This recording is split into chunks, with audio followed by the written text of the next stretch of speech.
Boa noite, alunos da segunda etapa, aqui é o professor Nilson, espero que vocês estejam bem.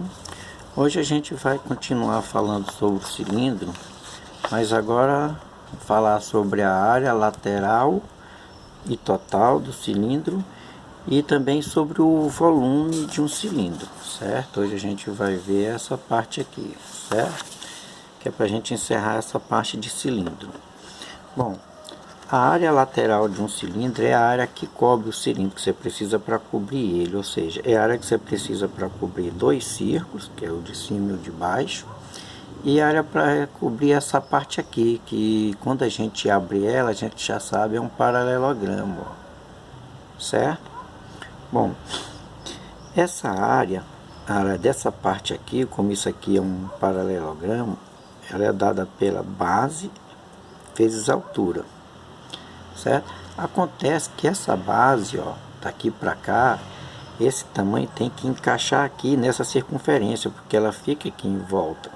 Então, o comprimento desse retângulo, que é um paralelogramo, não é isso?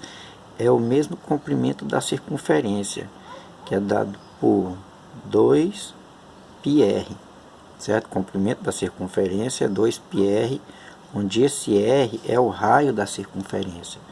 Então, essa área aqui é a área de um retângulo, que é comprimento vezes altura, que é 2πr vezes altura. É a área lateral, parte lateral, certo? Bom, é claro que a área total, que seria o próximo, ó, é claro que a nossa área total, ó, deixa eu colocar aqui, é a área lateral, que a gente já sabe que é 2πr vezes h, mais a área das bases, que são dois círculos idênticos. A área de um círculo é dada por isso aqui, ó, πr ao quadrado. Então, como são dois círculos, tem duas vezes a área da base, que ele chamou de b. B, que é πr ao quadrado, que é a área do círculo. Então, 2b, porque é duas vezes a área da base.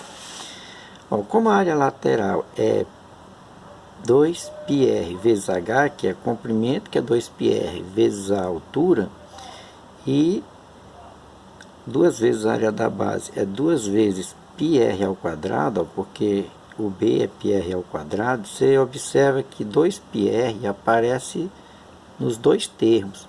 Então ele colocou aqui em evidência o 2πr que aparece nos dois termos, e aí ficou só h, que é esse h, mais o r, certo? Como é r ao quadrado, um r ficou no 2πr, o outro r é esse aqui, ó. Quando você fizer esse vezes esse, dá 2πrh, que é esse, e esse vezes esse dá 2πr vezes r, que é r ao quadrado. Então, essa é a fórmula da área total, ok? O volume de um cilindro é ainda mais fácil, porque pelo que a gente chama de princípio de Cavalieri, dois objetos, eles têm a mesma área da base e a mesma área e a mesma altura, não importa se os objetos são iguais ou não, mas se tiver a mesma área da base e a mesma altura, observe que isso aqui é um cilindro, isso aqui é um prisma. A gente não já viu o volume de prisma, que é a área da base vezes a altura? O volume do cilindro é igual, é a área da base vezes a altura. O princípio Cavalieri diz que se dois objetos têm a mesma área da base e a mesma altura, eles têm o mesmo volume, certo? Então, a fórmula do volume do cilindro é a mesma forma do volume do prisma. Ela é base vezes altura. O volume de um cilindro é B, esse B não é base, na verdade é área da base, é a área da base vezes a altura, certo? Funciona da mesma maneira que no prisma. Ele chegou aqui, ó, o volume de um cilindro é o produto da área da base pela medida da altura. É muito simples, não é isso? Bom, os exercícios eu vou colocar para vocês no formulário, que é o que vocês terão que responder. Será um exercício simples, é só se ater ao que foi dito aqui sobre área e sobre volume. Ok? Bons estudos e até a próxima.